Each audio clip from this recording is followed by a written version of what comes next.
Assalamualaikum warahmatullahi wabarakatuh.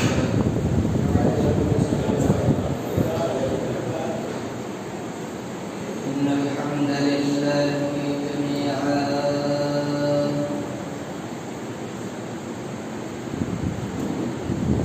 alhamdulillahi alladzi ja'ala as-samaa'a saqafan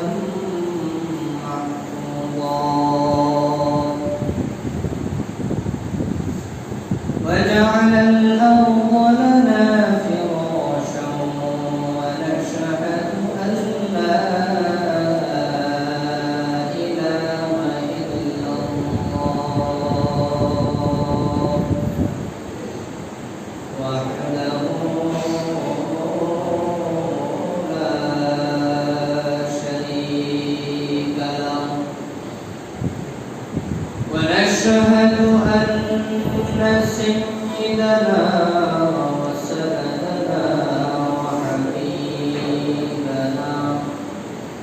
وحبيب ربنا ومولانا محمدا عبد الله ورسوله الذي أرسل إلى الناس كافة بشيرا ونذيرا وداعيا إلى الله بإذنه وسراجا وقمرا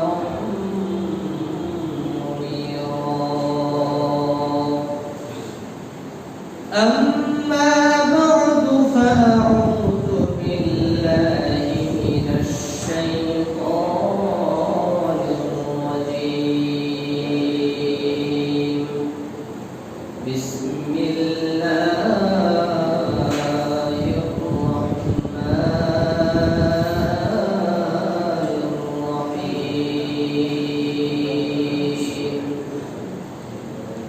وقضى ألا تعبدوا إلا إياه وبالوالدين إحسانا إما يبلغن عندك الكبر أحدهما أو كلاهما فلا ولا تنهرهما وقل لهما قولا كريما وقال صاحب القرآن صلى الله عليه وسلم في حديثه المبين إن الجنة تحت أقدام الأمهات أو كما قال عليه الصلاة والسلام. الحمد لله मान अल्लाह पाक रब्बुल आलमीনের দরবারে লাখ কোটি শুকরিয়া জ্ঞাপন করছি যে আল্লাহ পাক রব্বুল আলামিন আমাদেরকে ভালোবেসে মহব্বত করে জুমার দিনে আল্লাহর ঘর মসজিদে আসার মতো সর্বদা তৌফিক দান করেছেন। এই জন্য সবাই আমাদের অন্তঃস্থল থেকে প্রাণ খুলে দিলে শুয়ে বলি আলহামদুলিল্লাহ।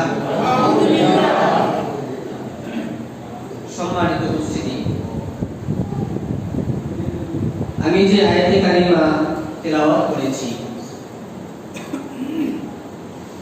আল্লাহ পাক রব্বুল আলামিন সেই আয়াতের মধ্যে আমাদের দুনিয়াতে আসার মাধ্যম, যাদের মাধ্যমে আমরা দুনিয়াতে এসেছি, তাদের মর্যাদা সম্পর্কে আল্লাহ তাআলা আলোচনা করেছেন। আল্লাহ পাক রব্বুল আলামিন দুনিয়াতে সৃষ্টি করেছেন একটা মাধ্যমে, একটা কানুনের ভিত্তিতে আল্লাহ তাআলা দুনিয়া সৃষ্টি করেছেন। আবার আমাদেরকে দুনিয়াতে যেতে হবে একটা মাধ্যমে, সেটা মরণের মাধ্যমে। আমাদের জন্য জান্নাত জাহান্নাম সৃষ্টি করেছেন, নেক আমল করলে আল্লাহ তাআলা জান্নাত দিবেন, বদ আমল করে জাহান্নাম দিবেন, সেটা একটা মাধ্যমে। দুনিয়াতে আসার মাধ্যম হলো আমাদের পিতামাতার মেহনতের মাধ্যমে আল্লাহ তাআলা আমাদেরকে দুনিয়াতে পাঠিয়েছেন। এই দুইজন ব্যক্তির মাধ্যমে আল্লাহ তাআলা আমাদেরকে দুনিয়াতে পাঠিয়েছেন, তাদের মর্যাদা সম্পর্কে আল্লাহ তাআলা এই আয়াতের মধ্যে আলোচনা করেছেন। সর্বোপরি একটা কথাই বলবো, কোরআনুল হাকিমের মধ্যে আল্লাহ তাআলা যত জায়গায় বলেছেন তোমরা আমার ইবাদত করো, ঠিক তত জায়গায় আল্লাহ তাআলা বলেছেন পিতামাতার মর্যাদা সম্মান। আশ্চর্য ব্যাপার, কোরআনুল হাকিমের যত জায়গায় আল্লাহ তাআলা বলেছেন আমার ইবাদত করো, আল্লাহ তাআলা ইবাদতের পরেই আল্লাহ তাআলা বলে ওয়াবিল ওয়ালিদাইনি ইহসান। কত মর্যাদা আল্লাহ তাআলা পিতামাতাকে দিয়েছেন। বর্তমান পরিস্থিতিতে পিতামাতার খেদমত, তাদের হক সম্পর্কে আলোচনা করা প্রত্যেকটা ইমাম সাহেব, খতিব সাহেবের জন্য আবশ্যক হয়ে গেছে। আপনারা যারা পত্র পত্রিকা পড়েন, অধিকাংশ দিন দেখে থাকেন সন্তান অনেক টাকা পয়সার মালিক, ডাক্তার, ইঞ্জিনিয়ার, কিন্তু পিতামাতা অসুস্থতার কারণে তাদেরকে অবহেলা করে বৃদ্ধাশ্রমে রাখে। আছে না? আমরা কিছুদিন আগে দেখেছি ময়মনসিংহ গফরগাঁওয়ের ঘটনা। বাবা কিডনি রোগে আক্রান্ত, পুত্র এবং পুত্রবধূ করোনার সন্দেহে মৃত বাবাকে বস্তার মধ্যে ভরা জঙ্গলে রেখে আসছে। আমরা আরো দেখেছি সেই মাদারীপুরে মা অসুস্থ, জ্বর থাকায় করোনার সন্দেহে সন্তান জীবিত দাফন করে ফেলেছে মাকে। তো এই জন্য যুবক ভাইদের উদ্দেশ্য করে বলবো, বাবারা, আল্লাহ রাসূল সাল্লাল্লাহু আলাইহি ওয়াসাল্লাম হাদিসের মধ্যে আলোচনা করেছেন, দুনিয়াতে কোনো সন্তান যদি, কোনো বান্দা যদি আল্লাহ তাআলাকে রাজি খুশি করতে চায়, তাহলে তার একটা মাধ্যম লাগবে। সে যদি কোনো দুইজন ব্যক্তিকে সন্তুষ্ট করতে পারে, আল্লাহ তাআলা স্বয়ং নিজে তার উপর সন্তুষ্ট হয়ে যাবে। সুবহানাল্লাহ। আল্লাহর নবী, বিশ্ব নবী রাহমাতুল লিল আলামিন হাদিসের মধ্যে আলোচনা করেছেন, রিদার রাব্বি ফি রিদাল ওয়ালিদি ওয়া সাখাতুর রাব্বি ফি সাখাতিল ওয়ালিদি। আমার আল্লাহ পাক রব্বুল আলামিন বান্দার উপর সন্তুষ্ট হবেন, বান্দার পিতামাতা যদি সন্তানের উপর, পিতামাতা যদি সন্তানের উপর সন্তুষ্ট হয়, আল্লাহর নবী বলে যেই পিতামাতা তার সন্তানের উপর সন্তুষ্ট, আমার আল্লাহ স্বয়ং সেই সন্তানের উপর সন্তুষ্ট হয়ে যায়। আল্লাহ রাসূল সাল্লাল্লাহু আলাইহি ওয়াসাল্লাম অপর হাদিসের মধ্যে আলোচনা করেছেন, দুনিয়ার মানুষ, দুনিয়ার সমস্ত মানুষের পায়ের নিচে মাটি, তবে দুনিয়ার মধ্যে একটা মাত্র মানব আছে, একটা মানুষ আছে যে মানুষের পায়ের নিচে মাটি নয়, আমার আল্লাহ স্বয়ং সেই বান্দির পায়ের নিচে আল্লাহ জান্নাত রেখে দিয়েছে। আল্লাহ নবী বিশ্ব নবী রাহমাতুল লিল আলামিন হাদিসের মধ্যে আলোচনা করেছেন, ইন্নাল জান্নাতা তাহতা আকদামিল উম্মাত। আমার নবী বলে, হে আমার উম্মতের দল, দুনিয়ার সমস্ত মানুষের পায়ের নিচে মাটি, কিন্তু একজন মানুষের মাধ্যমে আল্লাহ তাআলা তোমাকে দুনিয়াতে প্রেরণ করেছেন, সেটা হলো তোমার নাম। দুনিয়ার সমস্ত মানুষের পায়ের নিচে মাটি হলো যেই মানুষের মাধ্যমে দুনিয়াতে তুমি আগমন করেছো, আমি আল্লাহ পাক রব্বুল আলামিন সেই মায়ের পায়ের নিচে সন্তানের জন্য জান্নাত রেখে দিয়েছি। আবার আল্লাহ পাক রব্বুল আলামিন যে আয়াতে কারিমা তেলাওয়াত করেছে, আল্লাহ তাআলা বলেন, ওয়া ক্বাদা রাব্বুকা আল্লা তা'বুদু ইল্লা ইয়্যাহু ওয়া বিল ওয়ালিদাইনি ইহসানা ইম্মা ইয়াবলুগান্না ইনদাকাল কিবার আহাদুহুমা আও কিলাহুমা ফালা তাকুল লাহুমা উফফিন ওয়া লা তানহারহুমা ওয়া কুল লাহুমা কওলান কারীমা। চিৎকার দিয়ে বলুন আল্লাহু আকবার। আমার আল্লাহ পাক রব্বুল আলামিন বলে, বান্দা, দুনিয়ার জিন্দেগিতে সমাজের মাধ্যমে সমাজের মধ্যে যদি কোনো মেম্বার সাহেব কথা বলেন, মেম্বার সাহেব যদি কোনো ফয়সালা করে দেন, সেই ফয়সালাটা আছে না নাই? আছে। কোন চেয়ারম্যান সাহেব যদি কোনো সিদ্ধান্ত দেয়, চেয়ারম্যানের সিদ্ধান্ত সমাজের মানুষ গ্রহণ করে। কোন নেতা যদি সিদ্ধান্ত দেয়, ফয়সালা করে দেয়, সেই নেতার সিদ্ধান্ত জনগণ সহজে গ্রহণ করে। এমপি সাহেব সহ মন্ত্রী সাহেব যদি কোনো ফয়সালা করে দেন, সেটা জনগণ গ্রহণ করে। আবার আল্লাহ পাক রব্বুল আলামিন বলেন, বান্দারে, কোরআনুল হাকিমের মধ্যে আমার বান্দাদের জন্য আমি আল্লাহ পাক রব্বুল আলামিন একটা ফয়সালা করে দিয়েছি।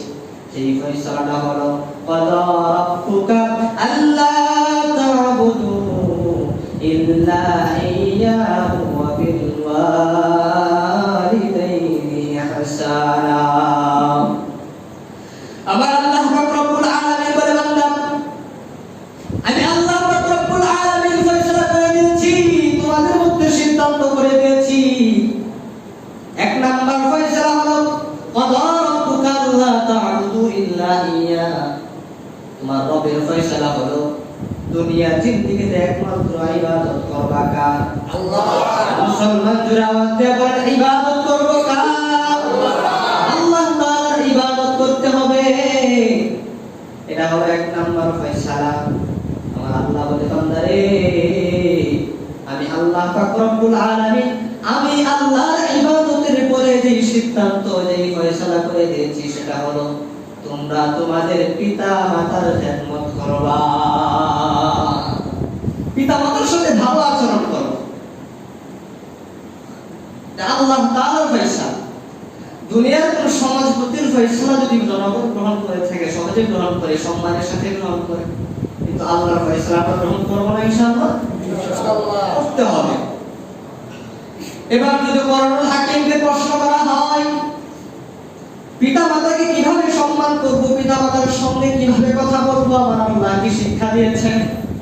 আল্লাহ পাক রব্বুল আলামিন বলে, আমি কোরআনুল হাকিমের মধ্যে পিতা মাতার সাথে কিভাবে কথা বলবা, পিতা মাতাকে কিভাবে সম্মান করবা, পিতা মাতার সাথে কিভাবে আচরণ করবা, আমি আল্লাহ তাআলা শিক্ষা দিয়েছি। বিশেষ করে আল্লাহ তাআলা একটা সময়ের কথা আলোচনা করেছেন, ইম্মা ইয়াবলুগান্না ইনদাকাল কিবার আহাদুহুমা। যখন নাকি তোমার পিতা মাতা বার্ধক্যে উপনীত হবে, বৃদ্ধ হয়ে যাবে, দাড়িগুলো পেকে যাবে, খিটখিটে মেজাজ হয়ে যাবে, ছোট বাচ্চাদের মতো কথা বলবে, একটা কথা বারবার বলবে, একটা কথা বারবার বলতে থাকবে। ইম্মা ইয়াবলুগান্না ইনদাকাল কিবার আহাদুহুমা আও কিলাহুমা। যখন নাকি তোমার আব্বা আম্মা থেকে একজন অথবা উভয়জন, আব্বা আম্মা উভয়জন পার্থক্যে উপনীত হবে, তখন তুমি কিভাবে কথা বলবা? ফালা তাকুল লাহুমা উফ। তারা যখন তোমাদের সাথে কথা বলবে, একটা কথা বারবার বলবে, ফালা তাকুল লাহুমা উফ, তখন তুমি উফ শব্দটা উচ্চারণ করবা না। যদি তাদের কথায় তোমার অন্তরের মধ্যে আঘাত লাগে, তুমি আঘাত পেয়ে উফ শব্দটা উচ্চারণ করবা না। মুফাসসিরিনে কেরাম এই উফ শব্দের দুইটা ব্যাখ্যা করেছেন। এর মধ্যে অপরটি ব্যাখ্যা হলো, তোমাদের আচরণেও যেন তোমার আব্বা আম্মা উফ শব্দটি উচ্চারণ না করে। কারণ হলো, তোমার আব্বা আম্মা যদি তোমার আচরণে উফ শব্দটা কষ্ট পেয়ে উচ্চারণ করে, তুমি যদি হজ করতে করতে বাইতুল্লাহ শরবত বানিয়ে খেয়ে ফেলো আমার আল্লাহ বলে, তোমার কোন আমল নামা আমি আল্লাহ তাআলার কাছে গ্রহণযোগ্য হবে না। বালেগ হওয়ার পর থেকে মৃত্যুর আগ পর্যন্ত যদি নামাজ আদায় করো, আর তোমার আব্বা আম্মা যদি তোমার উপর সন্তুষ্ট হয়, আল্লাহ রাব্বুল আলামিন বলে, বান্দারে তোমার আমল নামা আমি আল্লাহর কাছে গ্রহণযোগ্য হবে না, আমি আল্লাহ তাআলা তোমার আমল কবুল করব না। কারণ তোমার আব্বা আম্মা তোমার উপর সন্তুষ্ট হয়েছে, তো আমি আল্লাহ তোমার উপর সন্তুষ্ট হয়ে গেছি। আল্লাহ নবী বিশ্বনবী রাহমাতুল লিল আলামিনকে প্রশ্ন করা হয়, সাহাবায়ে আজমাইন পয়গম্বরকে প্রশ্ন করে, মান নাহাক্কু বিহুসনি সাহাবাতি ইয়া রাসূলুল্লাহ। আল্লাহ নবীকে প্রশ্ন করে, ও নবীজি সবচেয়ে সুন্দর আচরণের হকদার কে? কার সাথে ভালো আচরণ করব? আল্লাহ নবী বিশ্বনবী রাহমাতুল লিল আলামিন হাদিসের মধ্যে আলোচনা করতেছেন, উত্তর দিয়েছেন, ক্বালা উম্মুক। সাহাবী আবার প্রশ্ন করেন, ক্বালা সুম্মা মান? অতঃপর কে? পয়গম্বর বলে, ক্বালা উম্মুক, তোমার মা। তৃতীয়বার পয়গম্বরকে প্রশ্ন করা হয়, ক্বালা সুম্মা মান, নবীজি তারপর কার সাথে ভালো আচরণ করব? ক্বালা রাসূলুল্লাহ সাল্লাল্লাহু আলাইহি ওয়াসাল্লাম বলে, ক্বালা উম্মুক। পয়গম্বর বলে, হে আমার সাহাবী, তৃতীয়বার হলো তোমার মা। অন্য হাদিসের মধ্যে পাওয়া যায়, এভাবে চারবার পয়গম্বরকে প্রশ্ন করা হয়, ইয়া রাসূলুল্লাহ সবচেয়ে ভালো আচরণ কার সাথে করব? আল্লাহর রাসূল ধারাবাহিকভাবে চতুর্থবার বলে, তোমার আম্মার সাথে ভালো আচরণ করবা। পঞ্চমবার পয়গম্বরকে প্রশ্ন করা হয়, ক্বালা সুম্মা মান, তারপর কার সাথে ভালো আচরণ করব? ক্বালা রাসূলুল্লাহ সাল্লাল্লাহু আলাইহি ওয়াসাল্লাম, ক্বালা আবুকা। পঞ্চমবারের মতো আল্লাহ পাক রব্বুল আলামিন, আল্লাহর রাসূল বলে, তোমার বাবার সাথে ভালো আচরণ করবা। পার্থক্য কেন করা হলো? মান সম্মান কেন বেশি দেওয়া হলো? কারণ মা কষ্ট করে বেশি। এবার যদি কোনো মহিলা বাচ্চা প্রসব করার সময় যেই কষ্টটা অনুভব করে থাকে, যখন নাকি তোমার মা তোমাকে প্রসব করে দুনিয়াতে আগমন করাবে, ঠিক সেই মুহূর্তে কানের মধ্যে আওয়াজ আসে, অমুক গ্রামের মধ্যে, অমুক মহল্লার মধ্যে এক মহিলা বাচ্চা প্রসব করতে গিয়ে মারা গেছে। কিন্তু তারপরও তোমার মা এই কথা শোনার পরেও বলেন, আমার যদি জান চলে যায়, জীবন চলে যায়, আল্লাহ তাআলার কাছে প্রার্থনা করে, ওগো দয়ার মালিক, আমার জীবন চলে যাক, তথাপি আমার সন্তানের জন্য ক্ষতি না হয়। আল্লাহ রাসূল সাল্লাল্লাহু আলাইহি ওয়াসাল্লাম বলে, মা যে রাতে জাগরণ করে সন্তানের লালন পালন করেছে, মায়ের জাতিকে আল্লাহ পাক রব্বুল আলামিন এত সম্মান দান করেছেন, এত মর্যাদা দান করেছেন। মায়ের জাতি জিহাদ যেতে পারে না যদি সন্তান প্রসব হয়, অসুস্থ থাকে। পয়গম্বর সাল্লাল্লাহু আলাইহি ওয়াসাল্লাম বলে, কোন মা যদি রাতে জাগরণ করে সন্তানের লালন পালন করে, সন্তানকে পান করায়, সারা রাত নফল ইবাদত করলে যে সওয়াব আমার আল্লাহ সেই মাকে রাত্রি জাগরণ করে সন্তানের লালন পালন করার কারণে নফল ইবাদতের সওয়াব দান করে দিবে। মাকে সন্তুষ্ট করে যদি কোনো বান্দা দুনিয়া থেকে যেতে পারে, মা সন্তুষ্টতা হলো সন্তানের জন্য জান্নাত জাহান্নামের সার্টিফিকেট। কোন মা যদি সন্তানের উপর সন্তুষ্ট হয়ে যায় সে যেন জান্নাতে যাওয়ার সার্টিফিকেট পেয়ে গেল। আবার কোন মা যদি অসন্তুষ্ট হয়ে যায় কোন সন্তানের উপর তাহলে সে যেন জাহান্নামের সার্টিফিকেট পেয়ে গেল।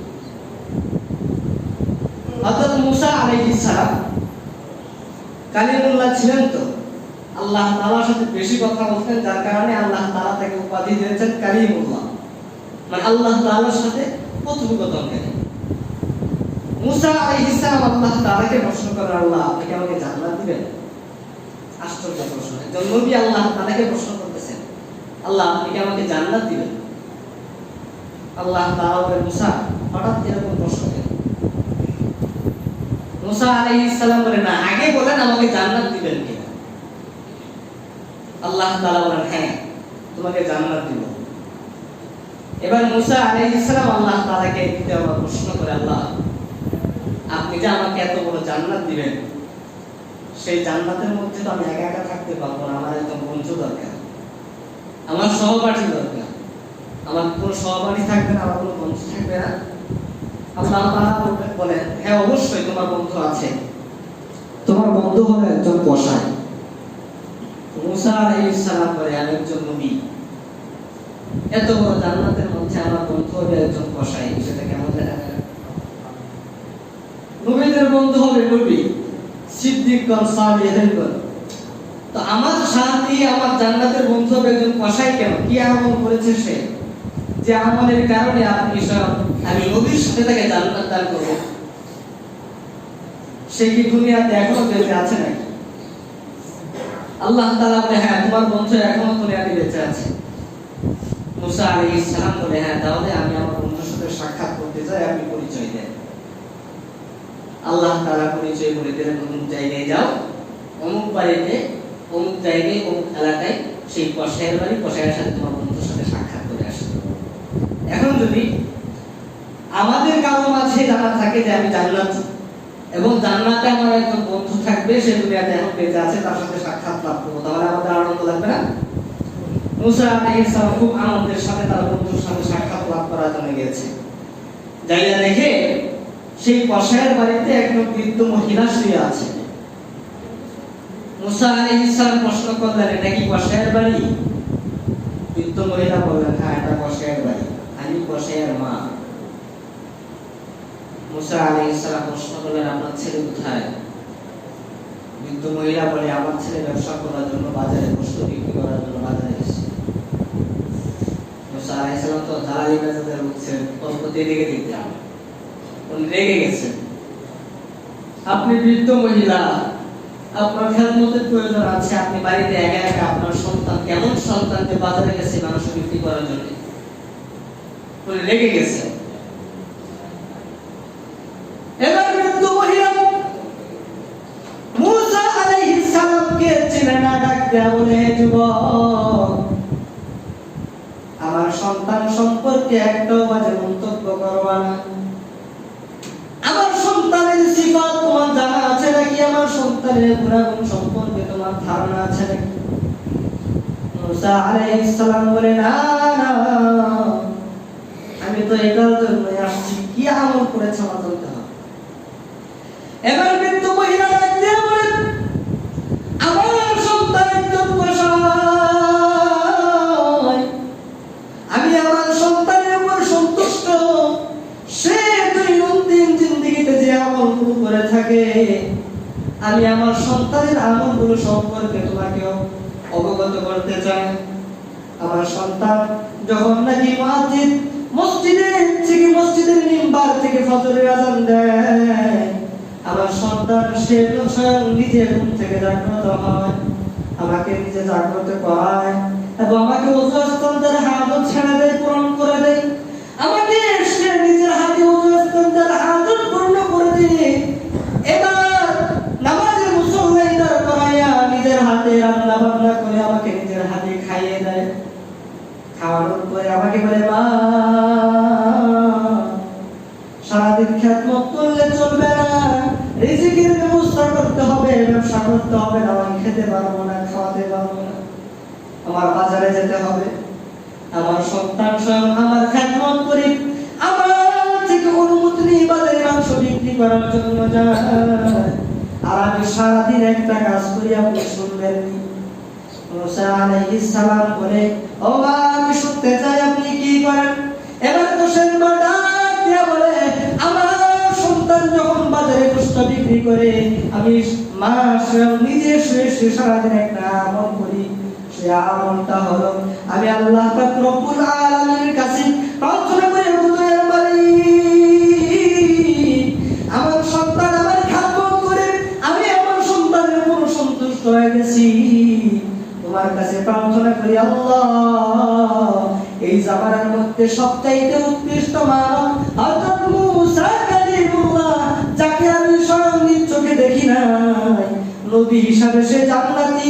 আমি তোমার কাছে প্রার্থনা করি আমার সন্তানটাকে কঠিন হাসরের ময়দানে মুসা কালিমুল্লাহর বন্ধু বানাইয়া জান্নাত দান করবা।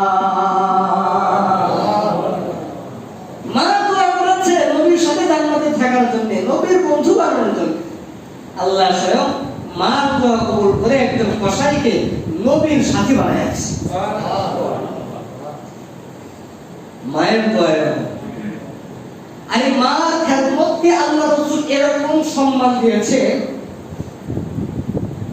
মিশর থেকে একজন লোক মুসলিম, আল্লাহ রাসূল সাল্লাল্লাহু আলাইহি ওয়াসাল্লাম তখন জীবিত। একজন মানুষ কালিমা পড়ে মুসলমান হয়েছে মিশরে, কিন্তু নবীজি জীবিত নবীকে দেখে নাই। নবীকে দেখলে কি ফায়দা? ঈমানের সাথে যদি কেউ আল্লাহ রাসূল সাল্লাল্লাহু আলাইহি ওয়াসাল্লামকে দেখে, আল্লাহ তাআলা সেই বান্দার উপর জাহান্নামের আগুনকে হারাম করে দেয়। সুবহানাল্লাহ। একজন মানুষ যদি নবী জীবিত থাকা অবস্থায় কালিমা পড়ে মুসলমান হয়ে যায়, সে আল্লাহ রাসূলকে দেখার জন্য, সাহাবীর মর্যাদা নেওয়ার জন্য অবশ্যই চেষ্টা করবে।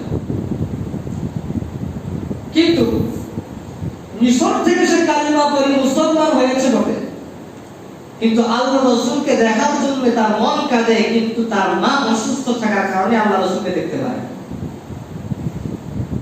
এবার ভাবতেছে আমি কি আমার মার খেদমত করব, না আল্লাহ রাসূলের সাক্ষাৎ লাভ করে সাহাবীর মর্যাদা লাভ করব। আল্লাহ রাসূলের নিকট পত্র লিখেছে, ইয়া রাসূলুল্লাহ, আমি তো কালিমা পড়ে মুসলমান হয়েছি, আমার তো মন চায় আপনার সাক্ষাৎ লাভ করে সাহাবীর মর্যাদা লাভ করি। আমার তো মন চায় আপনার সাথে জিহাদের ময়দানে গিয়ে শহীদ হই, শহীদের মর্যাদা লাভ করি। কিন্তু ইয়া রাসূলুল্লাহ, আমার আপত্তি হলো আমার ঘরে আমার বৃদ্ধ মা অসুস্থ, তার খেদমত করতে হয়। এই মুহূর্তে আমি কি আমার মার খেদমত করব, না আপনার সাক্ষাৎ লাভ করে সাহাবীর মর্যাদা লাভ করব? আল্লাহর নবী, বিশ্ব নবী রাহমাতুল লিল আলামিন পত্র পেয়ে কান্না করতে আরম্ভ করে দিয়েছে। ওয়াসাতানি পত্র লিখেছে, ইয়া রাসূলুল্লাহ, আমি কালিমা পড়ে মুসলমান হয়েছি, আমি আপনার সাক্ষাৎ লাভ করতে চাই। ঈমানের সাথে যদি আপনার জাহান মুবারক দেখি, আমার আল্লাহ জাহান্নামের আগুনকে আমার উপর হারাম করে দিবেন, জান্নাতকে আমার উপর ওয়াজিব করে দিবেন। ইয়া রাসূলুল্লাহ, আমার তো মন চাই সাহাবীদের মতো আপনার সাথে জিহাদের ময়দানে গিয়ে জিহাদ করে শহীদের মর্যাদা লাভ করি গো নবী। ইয়া রাসূলুল্লাহ, আমার তো আপত্তি রয়েছে। আমার আপত্তি হলো আমার ঘরে আমার বৃদ্ধ অসুস্থ, এই মুহূর্তে আমি কি আমার মার খেদমত করব, না আপনার সাক্ষাৎ লাভ করব? আল্লাহ রাসূল সাল্লাল্লাহু আলাইহি ওয়াসাল্লাম অপর বিশ্বই সাহাবী সেই লোক মুসলিম ওয়াসাল কারণী উত্তর দিয়েছেন। আল্লাহ রাসূল বলেন, হে ওয়াসাল কারণী, তুই তো তোর মাকে পেয়েছিস, তুই তোর মার খেদমত করতে পারিস, কিন্তু আমি নবীজি, বিশ্ব নবী, দুনিয়াতে আগমন করার 6 মাস পূর্বে আমার আব্বা ইন্তেকাল করেছে। আমি বড় এতিম ছিলাম। আমি যখন 6 বছর বয়সে উপনীত হলাম, আমার মাকে মা বলে ডাক দেব। হে ওয়াসাল কারণী, আমি স্বয়ং নবীজি মার খেদমত করতে পারি না, আমার আল্লাহ আব্বা আমার সম্মান দান করেছেন। ইয়া রাসূলুল্লাহ, বিশ্ব নবী রাহমাতুল লিল আলামিন অপর পৃষ্ঠায় উত্তর দিয়েছে, এবার সরকারিরা আমি নবীজির সাক্ষাৎ লাভের দরকার নাই, তুই তোর মার খেদমত কর, জান্নাতের মধ্যে তুই আমার সাথে এভাবে জান্নাতে থাকবি।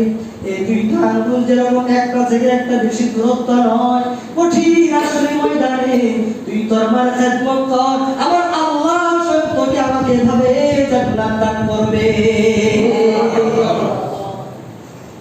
নবীর সাক্ষাতের থেকে মার খেদমতের মধ্যে দিয়েছেন, সম্মান দিয়েছে আল্লাহ। এতটুকুর মধ্যে সীমাবদ্ধ নয়। আল্লাহ রাসূল সাল্লাল্লাহু আলাইহি ওয়াসাল্লাম যখন দুনিয়া থেকে চলে যাবেন, তখন তার সম্পর্কে আল্লাহ রাসূল হযরত ওমর রাদিয়াল্লাহু তাআলা আনহুর কাছে ওসিয়ত করে গেছেন। বলে আল্লাহু আকবার, আল্লাহু আকবার। আল্লাহ রাসূল হযরত ওমর রাদিয়াল্লাহু তাআলা আনহুকে ডেকে আনলেন। এরা বলে, হে ওমর, তোমার জামানায় আমার একজন বন্ধু আসবে মিশর থেকে, আমি ওসিয়ত করে গেছি, তুমি যখন আমিরুল মুমিনিন হইবা, খেলাফতের দায়িত্বে থাকবা, তখন মিশর থেকে আমার একজন বন্ধু আসবে, সে তার মার খেদমত করে তার জবানটা আল্লাহ তাআলার কাছে এত দামি হয়ে গেছে, তার জবান দিয়ে আল্লাহ তাআলার কাছে যা উচ্চারণ করে আল্লাহ তাআলা তাই কবুল করে। আমি নবীজি তোমার কাছে ওসিয়ত করে যাচ্ছি, আমার বন্ধু তোমার জামানায় তোমার কাছে মদিনায় আগমন করবে, আমার বন্ধুর জন্য আমি একটা হাদিয়া রেখে যাচ্ছি। আল্লাহ রাসূল তার পরনের জামাটা, জুব্বাটা তার বন্ধুর জন্য হাদিয়া রেখে যাচ্ছে। আমার বন্ধু যখন তোমার জামানায় তোমার কাছে আসবে, আমার পক্ষ থেকে, আমি নবীজির পক্ষ থেকে আমার জুব্বাটা তাকে হাদিয়া দিবা এবং আমার উম্মতের জন্য দোয়া চাইবা। আল্লাহু আকবার বলতেন না? উম্মতের জন্য দোয়া চাইছেন একজন উম্মতের কাছে, যে তার মার খেদমত করে তার জবানটা আল্লাহ তাআলার কাছে এত দামি হয়েছে, স্বয়ং নবীজি ওসিয়ত করে যাচ্ছে তাকে বলবা আমার উম্মতের জন্য তোমরা সে দোয়া। এবার হযরত ওমর আশ্চর্য হয়ে গেলেন, কি ব্যাপার? উল্লেখযোগ্য কিছু সাহাবীদের মধ্যে আমিও একজন, আবু বকরের পরে যার সম্মান, যার মর্যাদা। হযরত ওমর রাদিয়াল্লাহু তাআলা চিন্তা করতে লাগলেন, কি ব্যাপার, যে কি স্বয়ং নিজে বিশ্বনবী রাহমাতুল লিল আলামিনকে দেখার সময় মাত্র কালিমা পড়ে মুসলমান হয়েছে, সে সাহাবী নয়, সাধারণ একজন মানুষ। সে কি আমল করলো যে আমলের মাধ্যমে আল্লাহ তাআলা তার জবানকে এতভাবে এরকম ভাবে কবুল করে নিয়েছেন, যে নাকি মুস্তাজাবুদ দাওয়া হয়ে গেছে। জবান দিয়ে আল্লাহ তাআলার কাছে যা প্রার্থনা করে আমার আল্লাহ স্বয়ং নিজে তা কবুল করে নেন। এবার হযরত ওমর বিশ্বনবী রাহমাতুল লিল আলামিনকে প্রশ্ন করে, ইয়া রাসূলুল্লাহ, আপনি যার সম্পর্কে আমি ওমরের কাছে ওসিয়ত করে যাচ্ছেন নবী, আমি জানতে চাই সে কি আমল করেছে যে আমলের কারণে জান্নাতের মধ্যে সে আপনার বন্ধু হয়ে যাবে। এবার বিশ্বনবী রাহমাতুল লিল আলামিন সেই করুণ কাহিনী বলেন, হে ওমর, আমার সেই বন্ধু মার খেদমত করার কারণে আমি নবীজির সাক্ষাৎ লাভ করতে পারি না, আমি নবীজির সাথে জিহাদের ময়দানে জিহাদ করতে পারি না। সে সর্বশেষ আমি নবীজির কাছে পত্র লিখেছে, আমার আল্লাহ তার খেদমতের কারণে, তার মার খেদমত করার কারণে তাকে আল্লাহ তাআলা এরকম ভাবে পছন্দ করেছেন। আমার সেই উম্মত জবান দিয়ে আল্লাহ তাআলার কাছে যা প্রার্থনা করবে, আমার আল্লাহ স্বয়ং তা সব কিছুই কবুল করে নেবেন। এই জন্য আমি তোমার কাছে ওসিয়ত করে যাই, আমার উম্মতের জন্য তার কাছে দোয়া চাইবা। আমি নবীজি বিশ্বনবীর পক্ষ থেকে আমার বন্ধুর জন্য সেই জুব্বাটা হাদিয়া রেখে গেলাম, আমার বন্ধুর জন্য সেই জুব্বাটা রেখে গেলাম। এই জুব্বাটা আমি বিশ্বনবীর পক্ষ থেকে তাকে হাদিয়া দিলাম। ও ভাই মুসলমান, আমার আল্লাহ পাক রব্বুল আলামিন ইসলামী শরীয়তের বিধানের মধ্যে, শরীয়তের বিধান মধ্যে আব্বা আম্মায় তো মর্যাদা দান করেছেন, মর্যাদার সম্পর্কে আলোচনা করেছেন। বিস্তারিত যদি আলোচনা করতে চাই কয়েকটু মার রাখবে, আয়াতটা কিন্তু এখনো শেষ করে নাই। আবার আল্লাহ রব্বুল আলামিন বলে আব্বা আম্মার সাথে কিরকম আচরণ করবা, আব্বা আম্মার সাথে কিরকম ভাবে কথা বলবা। ফালা তাকুল লাহুমা উফ, এরকম ভাবে কথা বলবা না যে কথা বলার মাধ্যমে তোমার আব্বা আম্মা উফ শব্দটা উচ্চারণ করে, অথবা তারা খিটখিটে মেজাজের হবে, একটা কথা বারবার বলবে, তাদের আচরণে তোমরা উফ শব্দ উচ্চারণ করবা না। ওয়ালা তানহারহুমা, তাদের সাথে ধমকের সাথে কথা বলবা না। ধমক দিয়ে কথা বলা যাবে না, তো কিভাবে কথা বলবা? ওয়াকুল লাহুমা কাওলান কারীমা, আল্লাহ রব্বুল আলামিন বলে সম্মানের সাথে কথা বলবা। ওয়াখফিদ লাহুমা জানাহা যুল্লি মিনার রাহমাহ, আল্লাহ রব্বুল আলামিন বলে বান্দারে তাদের কাছে বিনয়ের ডানা বিছায়া দিবা। প্রশ্ন করতে পারে মানুষের তো ডানা হয় না, তাহলে বিনয়ের ডানা কিভাবে বিছায়? মুফাসসিরে কালামুল আয়াতের ব্যাখ্যায় লিখেছেন বিনয়ের ডানা বিছানো মানে হলো, আমাদের যুবক ভাইদের মধ্যে অনেকে আছেন মা বাবার খেদমত করে সমাজের চাপে, আমি যদি আমার আব্বা আম্মাকে অবহেলা করি সমাজের মানুষ আমাকে কি বলবে, বলবে অবাধ্য সন্তান। সে চাপ সৃষ্টি হওয়ার কারণে তারা আব্বা আম্মার খেদমত করে, মন থেকে না। কিন্তু আল্লাহ তাআলা এটা স্পষ্ট করে দিয়েছেন, ওয়াখফিদ লাহুমা জানাহা যুল্লি মিনার রাহমাহ, তুমি বিনয়ের ডানা বিছিয়ে দাও, অর্থাৎ বিনয়ের সাথে খেদমত করবা, বিনয়ের সাথে তাদের সাথে আচরণ করবা। চাপ, মানুষ কি বলবে খেদমত না করলে, এই চিন্তা করে না। স্বয়ং আল্লাহ যে সম্মান, যে মর্যাদা আব্বা আম্মাকে দিয়েছে, সেই সম্মানের সাথে আব্বা আম্মার আচরণ ব্যবহার করো, তাদের সাথে কথোপকথন করো। এবার তুমি প্রশ্ন করা হয়, আমার আব্বা আম্মা দুনিয়া থেকে চলে গেছে, এখন আমি কি করব? আমার আব্বা আম্মা তো ইন্তেকাল করেছেন, এখন তো আমি আমার আব্বা আম্মার খেদমত করতে পারবো না। আমার আল্লাহ বলে তোমাদের জন্য একটা অফার রয়েছে, তোমাদের জন্য একটা সুযোগ রয়েছে। সেই সুযোগটা হলো তোমার আব্বা আম্মা যে মারা গেছে, ওয়াকুর রাব্বিরহামহুমা কামা রাব্বায়ানি সগীরা, আমার আল্লাহ শিক্ষা দিয়েছেন তোমার আব্বা আম্মা যে মারা গেল তাদের খেদমত করার মাধ্যম হলো তোমার আব্বা আম্মার বয়সী তাদের বন্ধু বান্ধব চাচা যারা আছে, যাদের সাথে তারা চলতো, তাদের সাথে ভালো আচরণ করো। তারাও যদি না থাকে, মসজিদের ইমাম সাহেবের সাথে ভালো আচরণ করবা, তাদের থেকে দোয়া নিবা। আর তাদের জন্য কিভাবে দোয়া করবা? আমার আল্লাহ রব্বুল আলামিন বলে যাদের আব্বা আম্মা ইন্তেকাল করেছে তাদের কবরের পাশে দাঁড়িয়ে সূরা ফাতিহা পড়বা, সূরা ইখলাস করবা, আলাম নাশরাহ পড়ে তাদের জন্য দোয়া করে বলবা রব্বিরহামহুমা কামা রাব্বায়ানি সগীরা। আল্লাহ দোয়াও শিক্ষা দিয়েছেন কিভাবে আব্বা আম্মার জন্য দোয়া করবা। হে আল্লাহ রব্বিরহামহুমা কামা রাব্বায়ানি সগীরা, আপনি আমার রব, অর্থাৎ দুনিয়াবি ভাষায়, মৌখিক ভাষায়, আমাদের ভাষায় আমাদের পিতামাতাকে আল্লাহ তাআলা রবের উপাধি দিয়েছেন। রব মানে পালনকর্তা। দুনিয়াতে যেহেতু সাময়িক জন্য আমার আব্বা আম্মা আমাকে লালন পালন করেছে, এই জন্য আল্লাহ বলে তাদেরকে আমি রব উপাধি দিয়েছি, কারণ দুনিয়াতে তারা তোমাদেরকে লালন পালন করেছে।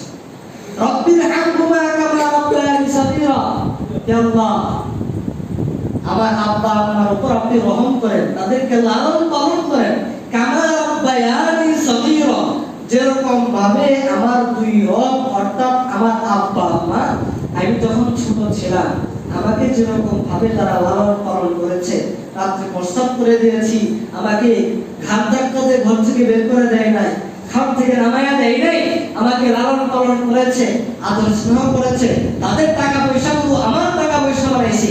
আমি যখন হাঁটতে পারতাম না, আমার পা নরম ছিল, তাদের পা আমার পা বানাইছে, তাদের ব্যাংক ব্যালেন্স আমার ব্যাংক ব্যালেন্স বানাইছে। আমি খাইতে পারতাম না, তারা চিবা চিবা আমাকে খাওয়াই দিয়েছে, এরকম ভাবে লালন পালন করেছে।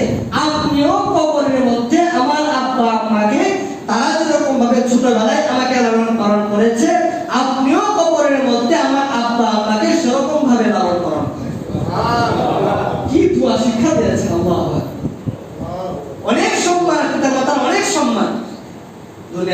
পিতামাতা এখনো দুনিয়াতে আছে, আপনার মনে করতে হবে আপনার জান্নাত এখনো দুনিয়াতে আছে, আপনার জান্নাত এখনো দুনিয়াতে আছে। পিতামাতার খেদমত করে নিজের জান্নাতটা নিজে উপার্জন করে লো, এখনো সময় আছে, দেরি না করে আব্বা আম্মার খেদমত করবো ইনশাআল্লাহ। যথেষ্ট সম্মানের সাথে তাদের সাথে কথা বলবো। আব্বা আম্মাকে সন্তুষ্ট করলে অনেক কিছু লাগে না।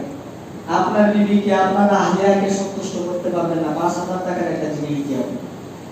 যদি ৫,০০০ টাকা দিয়ে একটা শাড়ি আপনার আহলিয়াকে, আপনার বিবিকে আইনা দেন, তারপরেও সে বলবে ওই ঘরের ভাবিকে দেখি এর থেকে দামি কাপড় আইনা দিছি, আমি তোমার ঘরে এসে কিছুই পাইছি। দেখবেন একটা মহিলা জাহান্নামে যাবে 2টা কারণে বেশি। আল্লাহ রাসূল মেরাজ থেকে আসার পরে বলে থাকি নাকি, মেরাজ থেকে আসার পরে আল্লাহ রাসূল বলে সবচেয়ে জাহান্নামী হলো মহিলা। আর তারা জাহান্নামী হওয়ার কারণ হলো 2টা কারণ বেশি। এক নম্বর হলো তুকসিরুনা লানা ওয়া তাকফুরুনা রাশিদ। আল্লাহ রাসূল বলে তারা বেশি বেশি লানত দেয় এবং বেশি অকৃতজ্ঞ। দেখবেন মহিলারা কিছু বলেই বলবে আল্লাহকে চোখে দেখে না, অমুক এলাকা অমুক মহিলা মানে সাবাইকে ঝাঁঝরাইলে চোখে দেখে না, তুই মরতে অবস্থা। এই সমস্ত লানত দেওয়ার কারণে মহিলারা জাহান্নামে হবে বেশি। আর একটা হলো অকৃতজ্ঞ। আপনি একটা ভালো জিনিস 10 বছর 12 বছর সংসার করছে আপনার সাথে, একটা জিনিস যদি আপনার মন মতো না হয়, ওনার মন মতো না হয়, তাহলেই বলবে 12 বছর সংসার করে তোমার কিছুই পাইছি না। ওই ঘরের ভাইটাকে দেখি ব্যাগ বইরা বইরা বাজার করে আনে, তুমি তো কিছুই জানো না। মানে 12 বছর যে সংসার করছে সব একদিনে বেড়ে গেছে। এই জন্য মহিলা হবে বেশি জাহান্নামী। মহিলাদেরকে সন্তুষ্ট করতে পারবেন না, আহলিয়ারে দামি দামি জিনিস কিনে দেওয়া সন্তুষ্ট করতে পারবেন না। কিন্তু ঘরে ফেরার সময় যদি 5 টাকা দিয়ে একটা পান, 10 টাকা দিয়ে একটা টিলিপান পান যদি আপনার আম্মুকে আইনা দেন, 10 টাকা দামের পানটা হাতে পায়া বলবে 10 টাকা দিলে আনতে হয় কেন, তুমি 5 টাকা দিয়ে একটা পান আমার জন্য আনতে পারবে না। সেটাই হলো মা। এই জন্য আব্বা আম্মার খেদমত করবো ইনশাআল্লাহ। যদি আব্বা আম্মা নাই, আমরা আব্বা আম্মার জন্য বেশি বেশি দোয়া করবো। আল্লাহ তাআলা যারা বেয়াদবি করেছে, আব্বা আম্মা চলে গেছে দুনিয়াতে, এখন ক্ষমা চাওয়ার মাফ চাওয়ার কোনো অপশন নেই, বেশি বেশি তাদের কবর জিয়ারত করবো। উলামায়ে কেরামের কাছে আব্বা আম্মার জন্য দোয়া চাইবো, নিজের আত্মতপ্ত হবো, আব্বা আম্মার জন্য দোয়া করবো। যতটুকু আলোচনা করেছি কতটা আমাকে, কতবার আপনাদের সকলকে বুঝিয়ে দেবো, আমার মতো তৌফিক দান করুন। আমিন। ওয়া আখিরু দাওয়ানা আলহামদুলিল্লাহি রাব্বিল আলামিন। আসসালামু আলাইকুম ওয়া রাহমাতুল্লাহ।